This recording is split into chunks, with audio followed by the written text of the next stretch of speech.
Welcome back, students. This video segment represents the last lecture for our semester.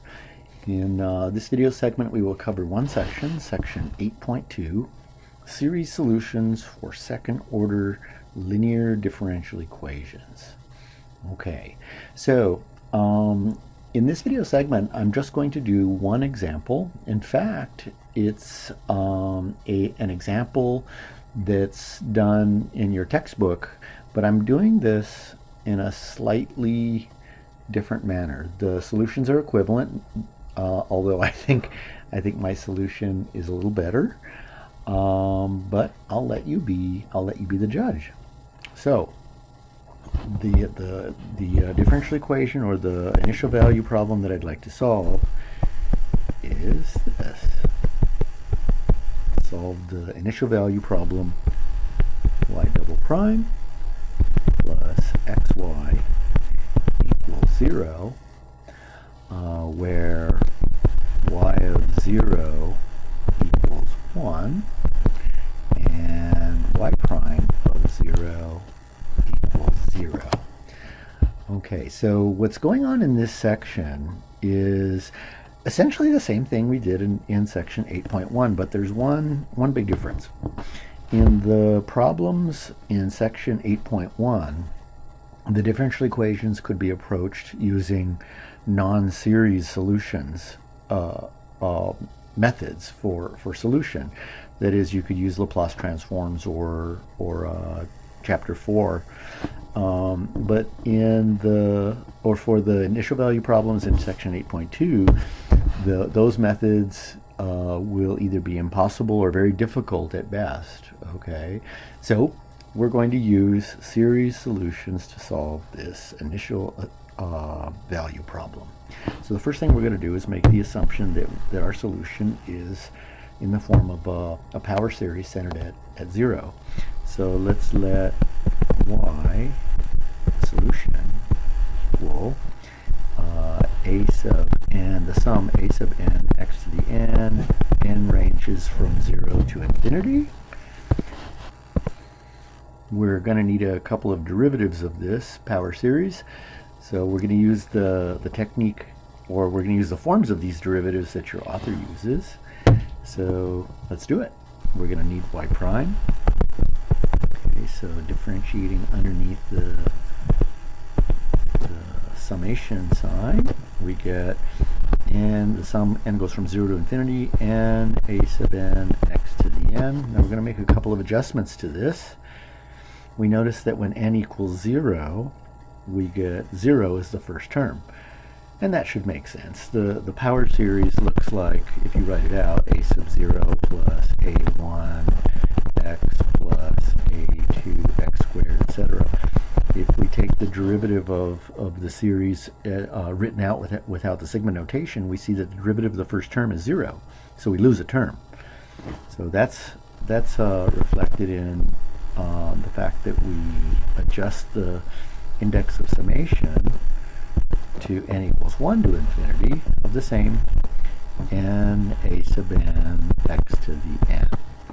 Again, when n equals 0, we have that n as a coefficient of a sub n, giving us our first term of 0. So we just shift the index forward, index of summation forward. And I notice I neglected, you probably noticed, I neglected to decrease the power by 1 in the summations, and when we took the derivative. Okay, so now we have this as our first derivative, but I'd like our series to be in terms of powers of x to the n. So what I'm going to do is adjust the series one more time.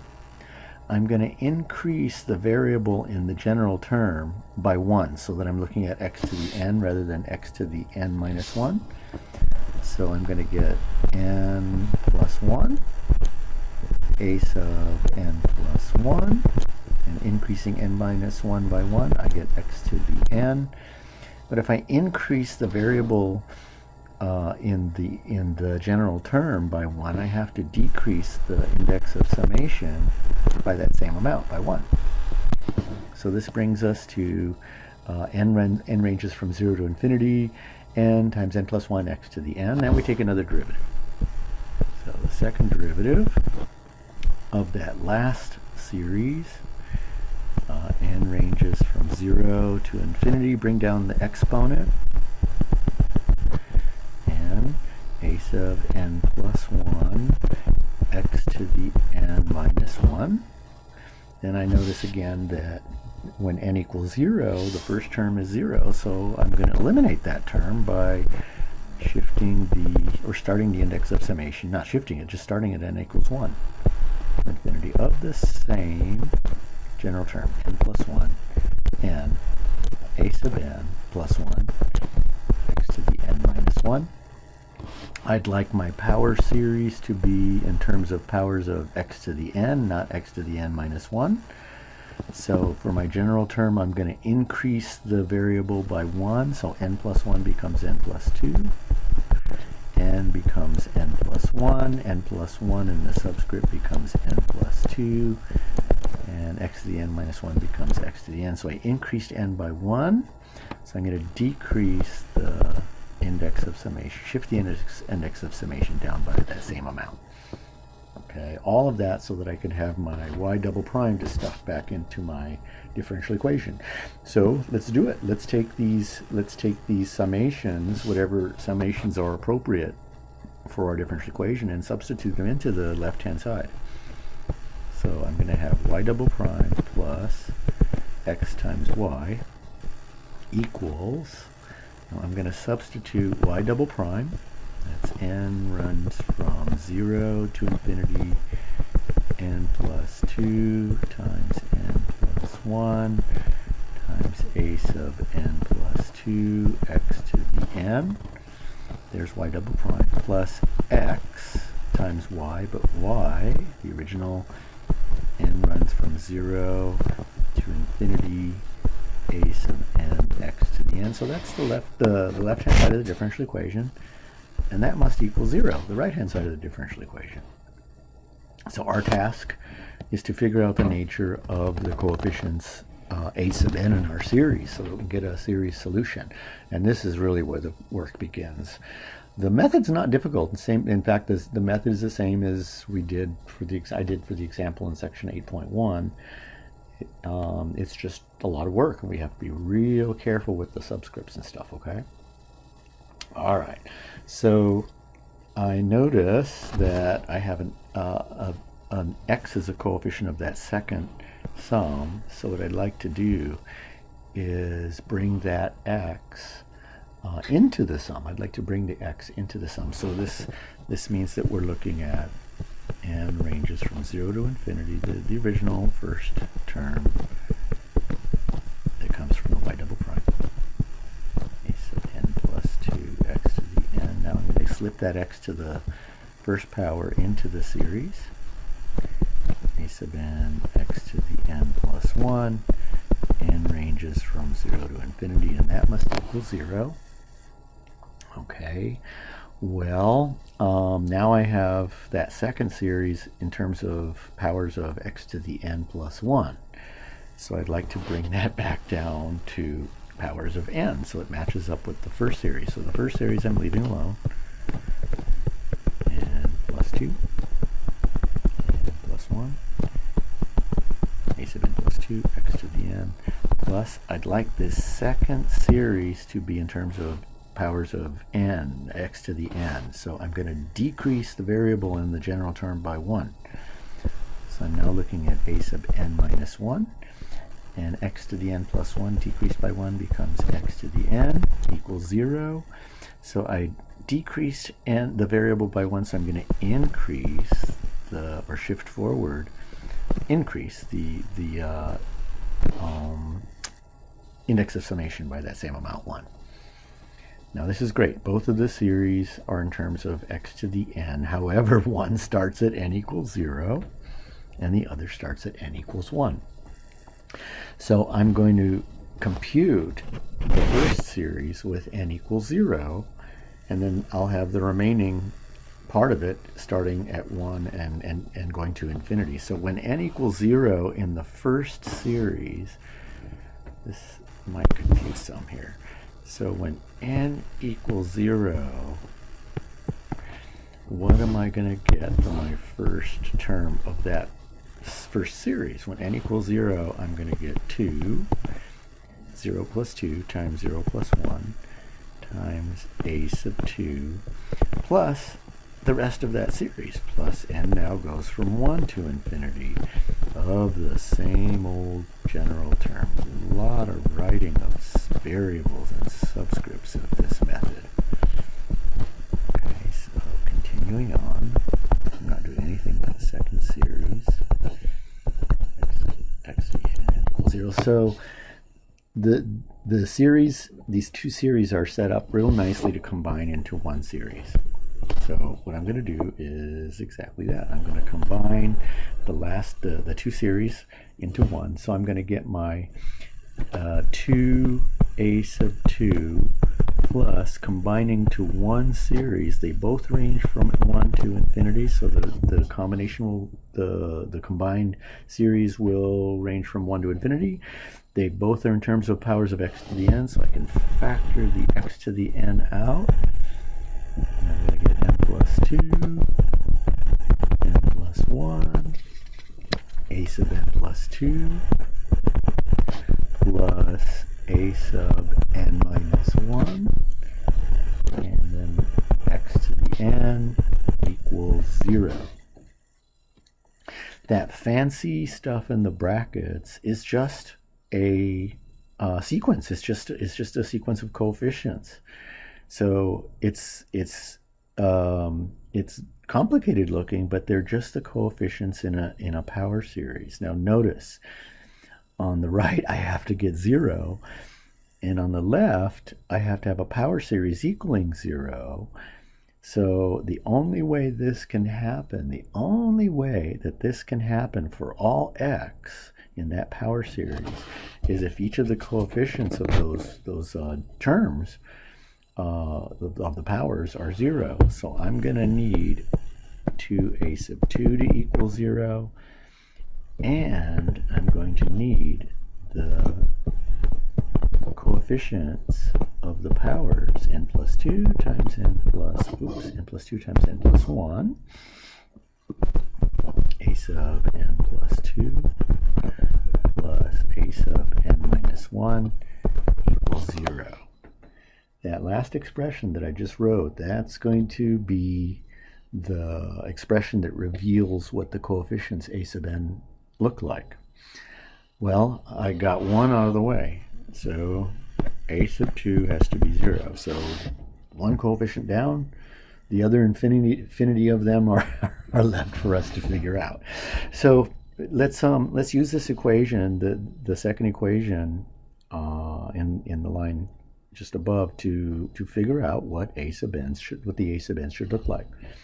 So what are the possible values of n in that expression? Well, notice they came from a power series that started from n equals 1 and went to infinity.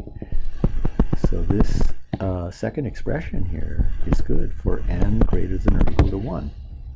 And what we're going to do is we're going to look for a pattern. We're going to solve for a sub n plus 2, and we're going to let n equal 1, then 2, then 3, then 4, then 5, etc., until we see a pattern. And this is again where most of our work comes in. So let's do that. So I'm going to solve for a sub n plus 2. So a sub n plus 2, then if I subtract a sub n plus 1 from both sides, I'm going to get negative a sub n minus 1 over n plus 2 times n plus 1. Again, this is good for n greater than or equal to 1. So let's start seeing what those coefficients look like. The smallest value of n we can put in is n equals 1. So let's do it. So when n equals 1, I'm looking at a sub 3, 1 plus 2 is 3, equals, n is 1 now, so this is 3 times n plus 1 would be 1 plus 1 is 2, so 3 times 2, and I'm looking at a sub 0. 1 minus 1 is 0. So that 3 times 2 is only missing a factor of 1 to make it a factorial. So what I'm going to do is I'm going to put that 1 in. I'll put it in red so you can tell the stuff that I'm adding just for convenience. So this I'm going to put in times 1. Okay.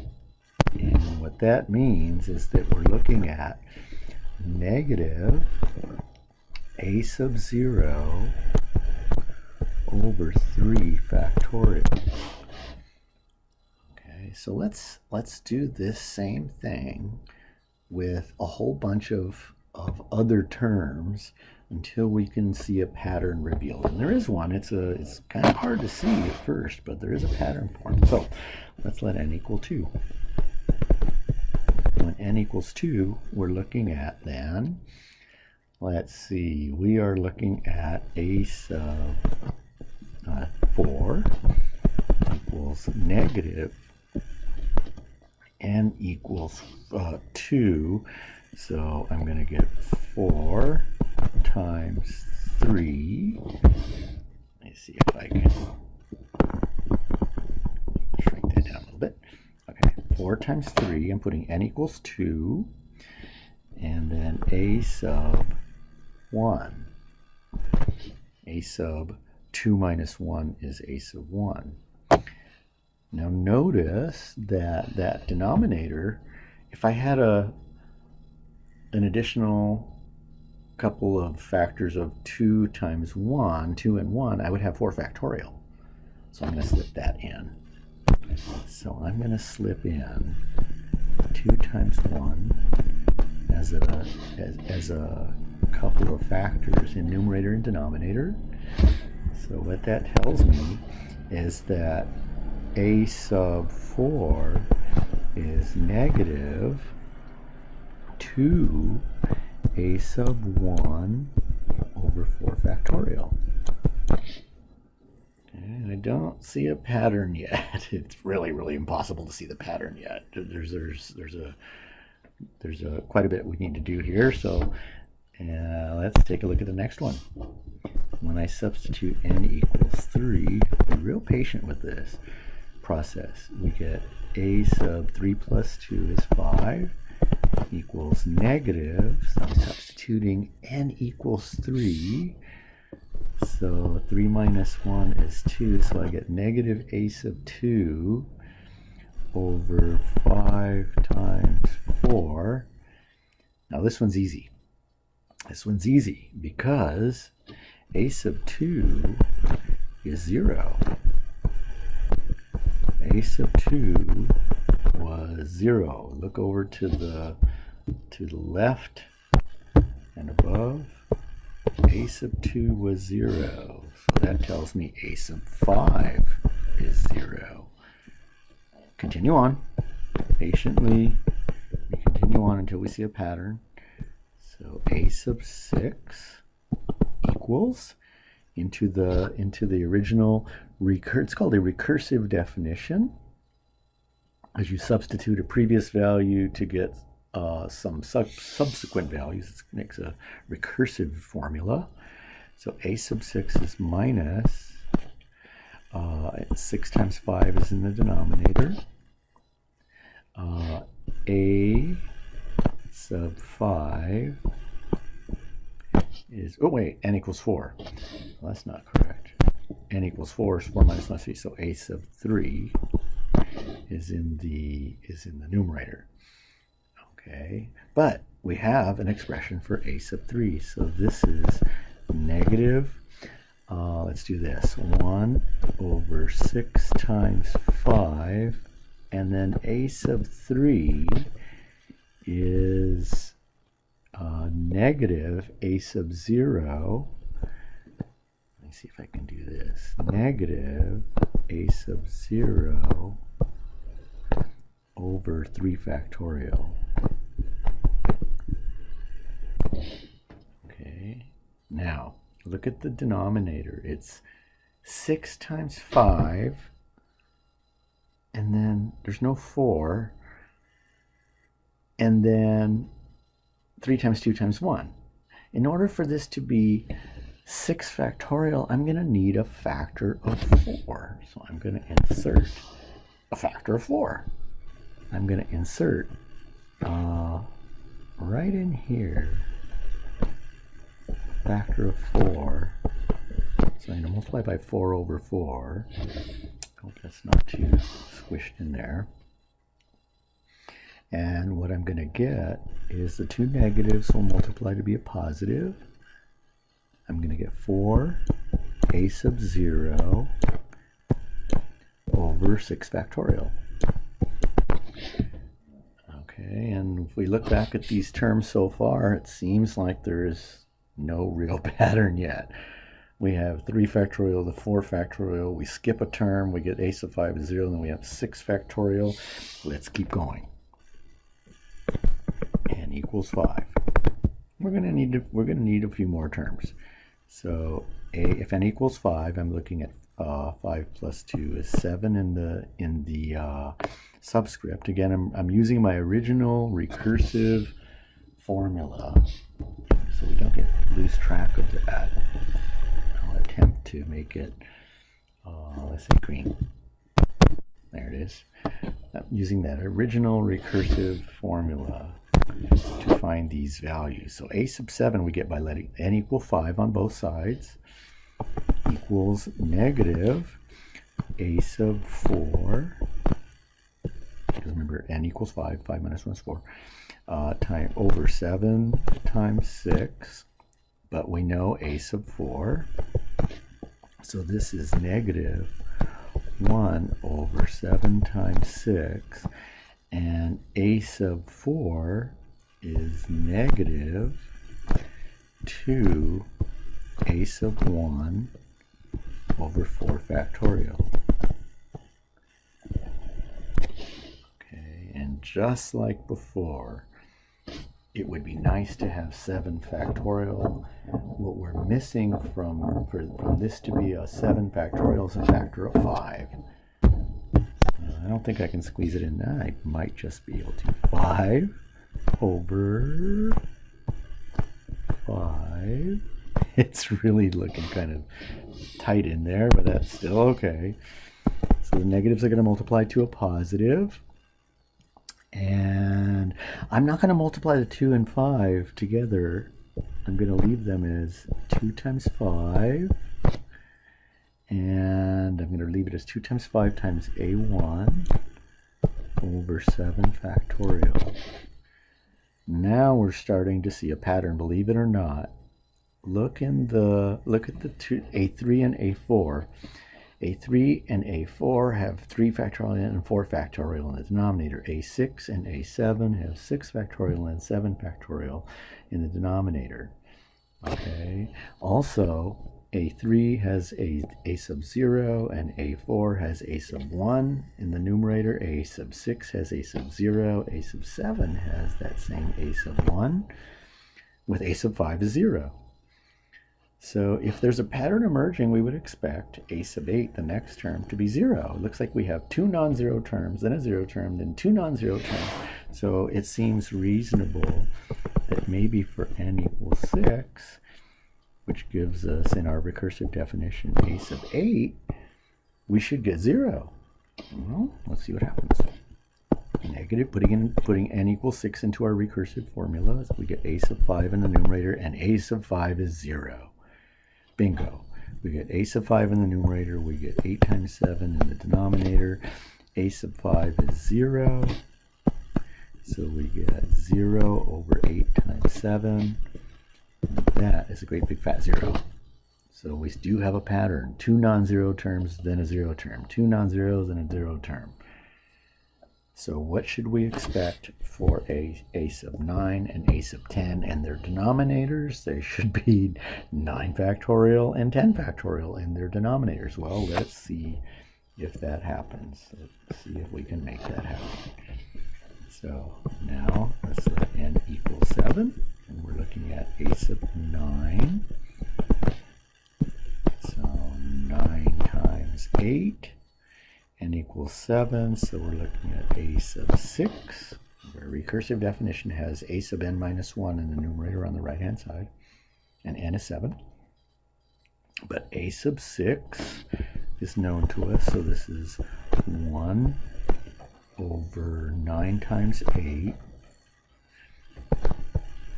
A sub 6, I'm sorry, yeah, a sub 6 is 4 a sub 0 over 6 factorial.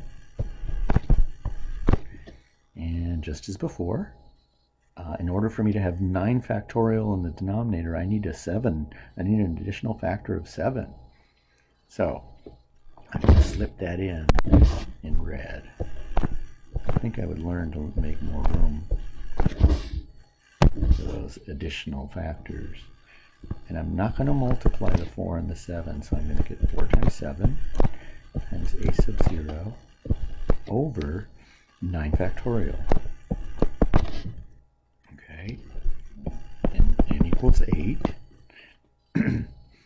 Okay, so when n equals 8,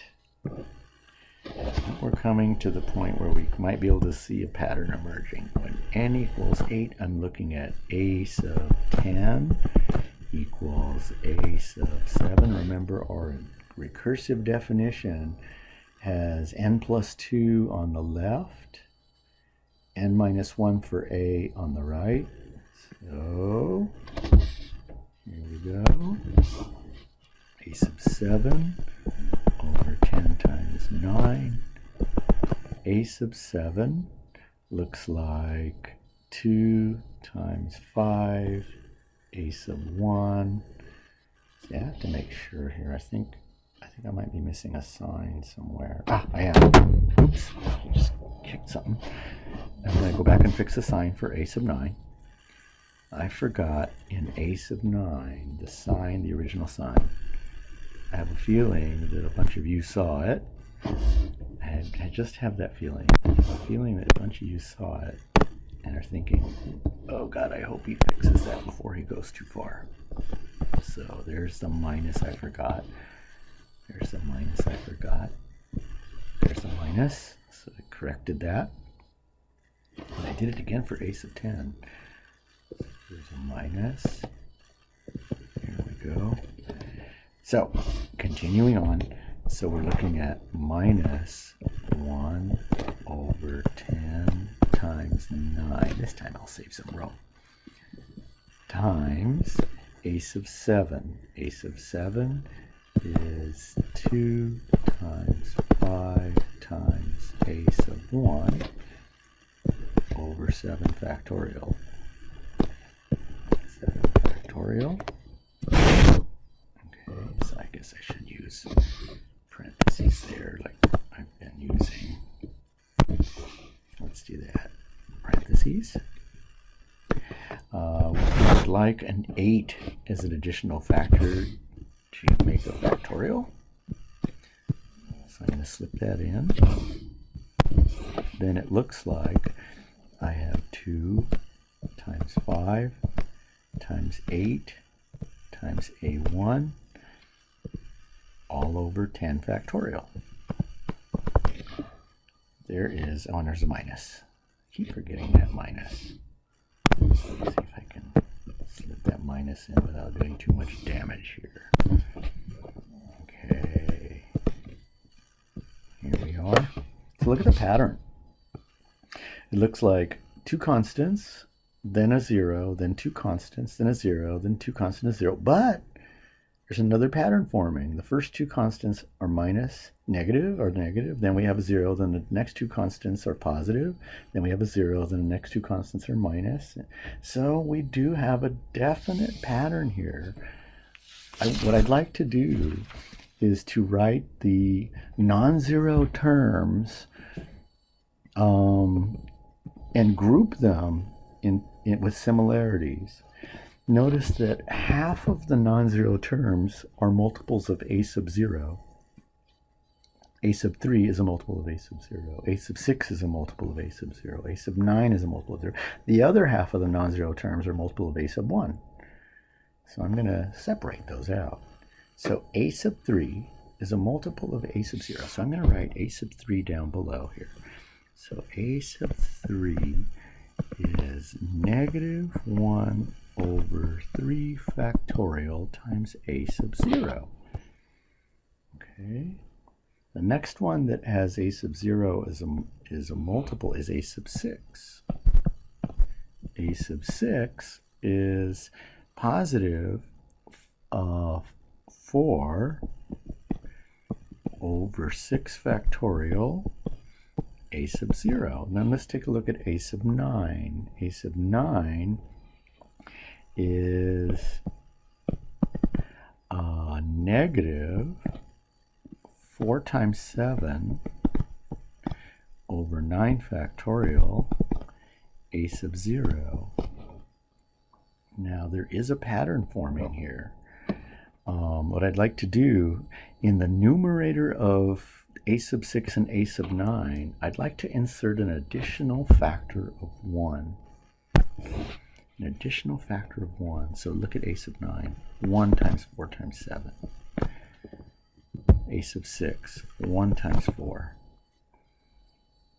A sub 3. 1. And look at A3, A6, and A9. They alternate between minus and plus. Minus, plus, minus. They're all in terms of a sub 0. So let's make a guess of what the next one in this particular little pattern would look like. The next one, well, 3, then 6, then 9, then 12. So in yellow here, I'm putting in my guess based on this sort of pattern. It looks like it should be plus, so we keep with the alternating. It looks like it should be a multiple of a sub 0. It looks like in the denominator we should have 12 factorial. It looks like in the numerator it should be 1, 4, 7, then what?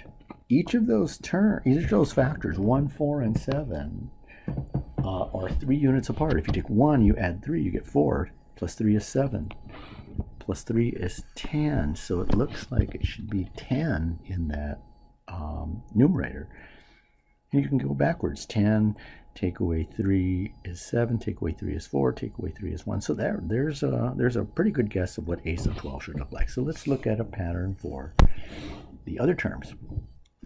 So a sub 4, the next non-zero, I think that's next, no, a sub 4 is the next non-zero term. And like the other ones we skipped, they're all going to be multiples of a sub 1. So a sub 4 is negative 2 a sub 1 over 4 factorial. So a sub 4 is negative over 4 factorial a sub 1, and I said it and I forgot it, 2 a sub 1, so negative 2 over 4 factorial. A sub 7 is the next one. A sub 7 is positive 2 times 5 a sub 1 over 7 factorial. The next non-zero term would be a sub 10. A sub 10 then is negative. In the denominator we have 10 factorial. It's going to be a multiple of a sub 1. And then it's 2 times 5 times 8. And look at that pattern. 2, 5, 8. 2, and then plus 3 is 5, and then plus 3 is 8. So we definitely have a pattern. Let's make a guess at what a sub next one, at the next one should be. What should the next one be? Well, look at the subscripts, 4, 7, 10. 4 plus 3 is 7, plus 3 is 10. 10 plus 3 is 13. Okay, so, and it looks like it should be positive since we're alternating. It looks like also we should be a multiple of a sub 1. Looks like the denominator should have 13 factorial. And the numerator should be 2 plus 3 is 5 plus 3 is 8. 8 plus 3 is 11. Okay, so we have a real good idea of what's going on with our non-zero coefficients of our series. Okay. Now, what are the ones that are missing? Those are the ones that are 0. a sub 2, the first one that was 0 before we started this process, a sub 2, a sub 5, a sub 8, a sub 2, a sub 5, a sub 8, a sub 2, a sub 5, a sub 8, a sub 2, 2 plus 3 is 5, a sub 5, 5 plus 3 is 8, 8 plus 3 is 11, so a sub 11, etc., should all equal 0.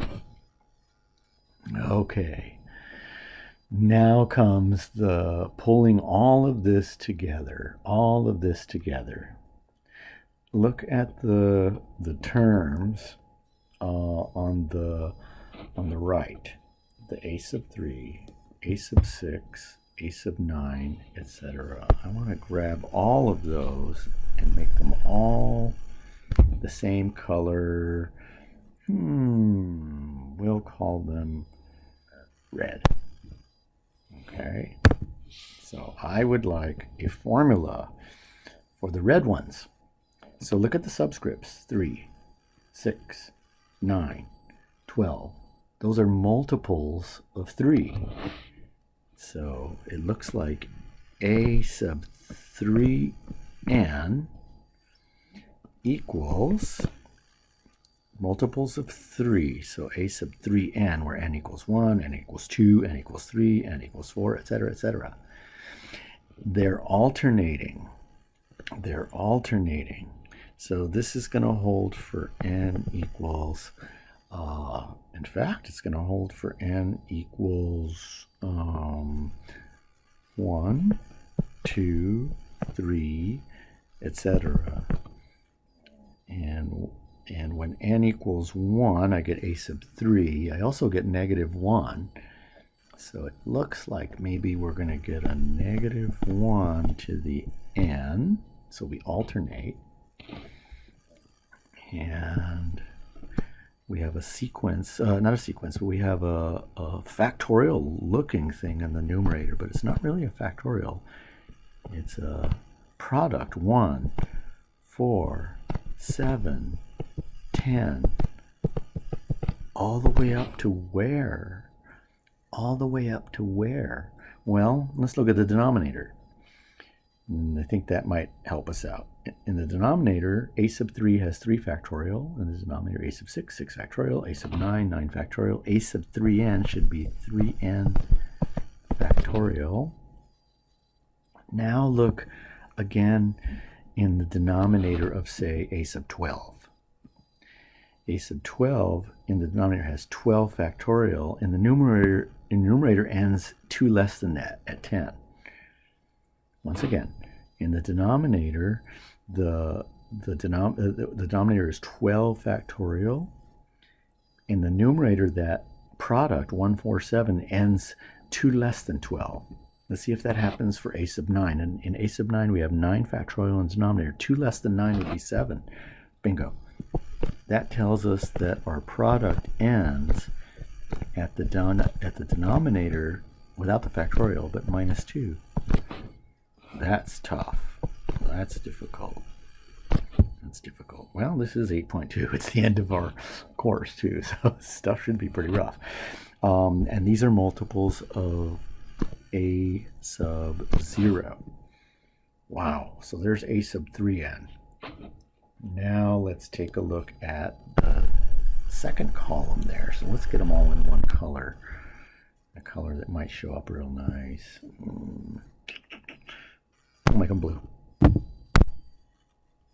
Should I make them green instead?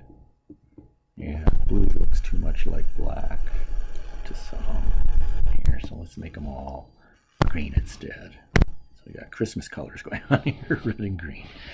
So let's see what the green, a pattern for the green subscripted A's are. So in green, A sub. Now this one's not going to be so bad for the subscripts. Look at the first red subscript. It's a sub 3. Then the first green one next to it is a sub 1 more than that, a sub 4. The next red subscripted is a sub 6. The next one next to it in green would be a sub 7. So it looks like the subscripts in the green are always one more than what the subscripts in the red would be. Well, the subscripts in the red are 3n, so the subscripts in the green should be 3n plus 1. Okay, they're also alternating, and then the subscript is good for n equals 1, 2, 3, etc., etc. Okay, so make sure that's right. When n equals 1, yeah, when n equals 1, I'm looking at a sub 4. When n equals 2, I'm looking at a sub 7. That's fine. So we're alternating again, so negative 1 to the n. And we have a new pattern, a new sequence. 2, 5, 8. If you think real hard back to Calc 2, and you were a good Calc 2 student, those two things have to match up, that you have a good memory and you were a good Calc. These coefficients happened in series where we had to determine convergence or divergence in a few really tough problems. That's not too important. It's just sort of something to notice. So let's get a formula here. They're going to be multiples of a sub 1. I'd like to know where these stop. So, well, the denominators are the factorial of whatever the subscripts are. Now go back to the individual green subscripted values. Let's look at a sub 13. Denominator, 13 factorial. Product in top stops at 11. That's 13 minus 2. A sub 10 in the denominator is 10 factorial. 2 less than 10 is 8. It stops at 8. So there it is. So whatever the denominator is, without the factorial, subtract 2. And that doesn't make sense. That doesn't make sense.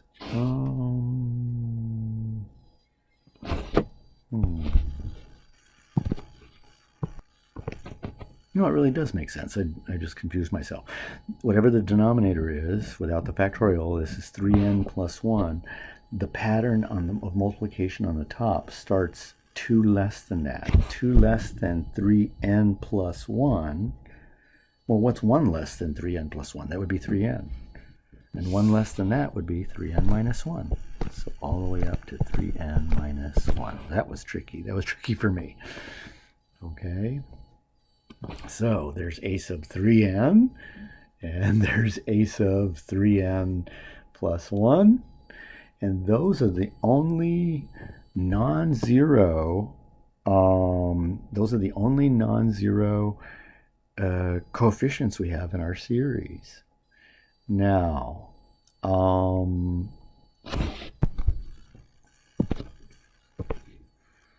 the only unaccounted for coefficients, there's 2 of them. What are the only 2 unaccounted for coefficients? Look what we have above. We have a sub 3, red, a sub 4, green, a sub 5, 0, a sub 6, red, a sub 7, green, a sub 8, 0. We have a sub 3, 4, 5, 6, 7, 8, 9, 10. We have all from a sub 3 on accounted for up here. A sub 2 was 0 initially. The only 2 constants that are not accounted for are a sub 0 and a sub 1. So let's write our solution. Let's write our solution. Our solution, remember way back, had all the coefficients, a sub n, x to the n ranged from 0 to infinity. That's a sub 0 plus a sub 1x plus a sub 2x squared plus a sub 3x cubed, on and on and on and on and on and on. A sub 2 was 0. The terms with a sub 3 on are determined by the red, the green, and on the 0 terms. So our solution then looks like a sub 0. We don't know what a sub 0 is. A sub 1x plus the terms that correspond to the red coefficients. Terms that correspond to the red coefficients. That is plus the sum of those coefficients, ugly coefficients, -1 to the n, 1 times 4 times 7 times ... all the way up to 3n minus 2 over 3n factorial times a sub 0. I'm going to factor that a sub 0 out in front of that series. Okay, and this is for n ranging from 1 to infinity. Remember, it's a sub 3n for n equals 1, n equals 2, etc. But we have powers too. Well, this is x, not x to the n, but x to the 3n. This is a sub 3n. A sub 3n is going to have the powers x to the 3n. Okay, plus, in green, the terms corresponding to the coefficients a sub 3n plus 1. So they're all going to be multiples of a sub 1 times the sum, n ranges from 1 to infinity, of the a sub 3n plus 1, so -1 to the n, 2, 5, 8, all the way up to 3n minus 1 over 3n plus 1 factorial.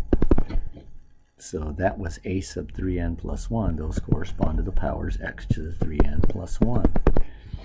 So that's our general solution. Look at how involved that is. That's the best we can do for this general solution. We can't come up with a nice closed form for this in terms of sines, cosines, or whatever.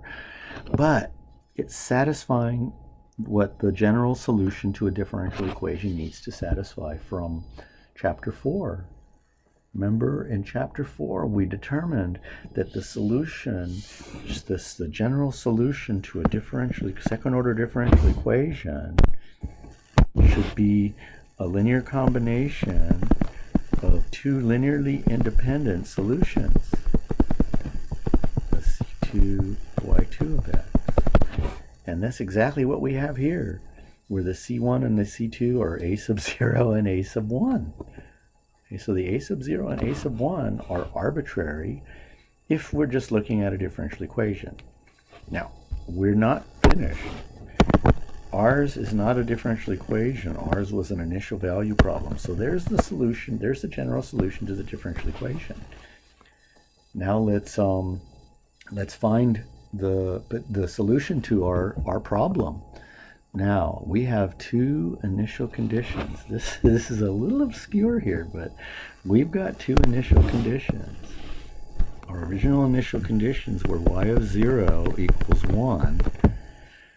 And y prime of 0 was equal to 0. Now we have to use something, and I think I used the term obscure. Those constants, a sub 0 and a sub 1, in our general solution need to be determined. They need to be determined by our initial condition. Now, our power series solution, well, we were assuming that we had a power series solution. Now, if we have a power series, then we had a theorem that we looked at in section 8.1 that said that those coefficients need to be the coefficients of a Maclaurin series. So, a sub 0 needs to be the nth derivative, the 0 derivative of 0 over 0 factorial. But the 0th derivative is just the function itself. 0 factorial is 1. Well, f of 0 is y of 0. And y of 0 is 1. So a sub 0 must be 1.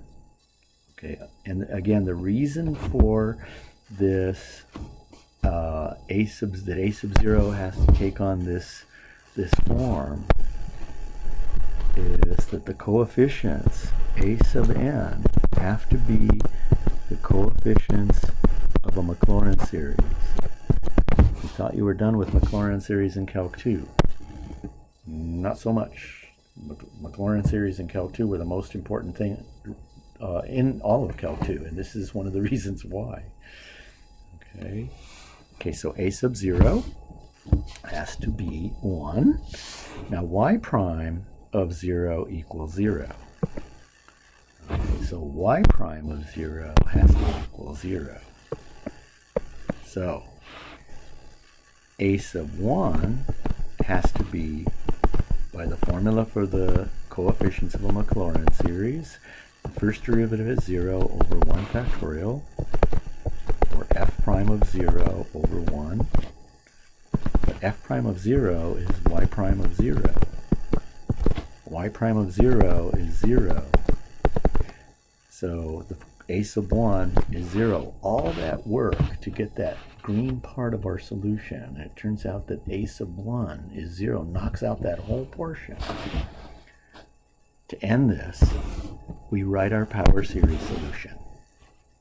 So our solution, our power series solution, then looks like y equals a sub 0, which is 1, plus a sub 0 times the red series, a sub 0, which is 1, times the rest of that red series. So n goes from 1 to infinity,